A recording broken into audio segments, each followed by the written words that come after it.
नाशिक शहरात अनेक दिवसांपासून पाऊस पडत असल्याने सातपूर परिसरात रस्त्यावर मोठमोठे खड्डे पडले दिसून येत आहे। या रस्त्यावरील खड्डे लवकरात लवकर बुजवावेत अशी मागणी शिवसेना पश्चिम विधानसभा अध्यक्ष दीपक मौले यांनी केली।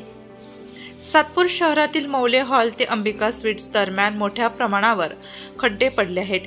यामुळे वाहन चालकांना आपला जीव मुठीत घेऊन प्रवास करावा लागत आहे। यामुळे नागरिकांची पाठदुखी, कंबरदुखी वाढलेली दिसून येत आहे। अक्षरशः काही ठिकाणी रस्त्यांची चाळण झालेली दिसून येत आहे। त्यामुळे नेमके शहरातून चाललो की खेड्यातून असा प्रश्न निर्माण झाला आहे। त्यामुळे मनपा प्रशासनाने लवकरात लवकर खड्डे बुजवावेत, अन्यथा शिवसेना स्टाईल आंदोलन करण्यात येईल असा इशारा दीपक मौले यांनी दिला आहे।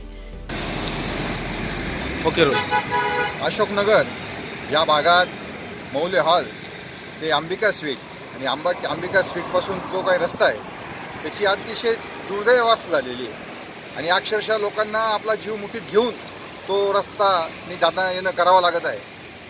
गेल्या 2 वर्षापासून नाशिक महानगरपालिकेने प्रशासकीय राजवट आहे, त्यामुळं इथले जे काही अधिकारी आहेत त्यांनी त्या रस्त्याची डागडुजी न करता तो रस्ता सिमेंट कॉन्क्रीटचाच करावा, कारण त्या रस्त्याला चांगल्या प्रकारचे बस असेल, अवजड वाहनं असतील किंवा येण्या जाण्याचा जो दळणवळणाचा रस्ता आहे तो अतिशय महत्त्वाचा रस्ता आहे। हॉस्पिटल त्या ठिकाणी आहे।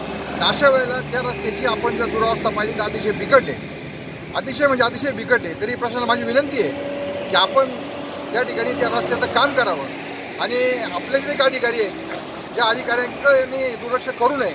तसं जर झालं तर आम्हाला आमच्या शिवसेना स्टाईल जरी आम्ही सत्तेत असलो तरी जनतेच्या आग्रहास्तर आम्हाला त्या ठिकाणी आंदोलन छेडल्याशिवाय पर्याय राहणार नाही।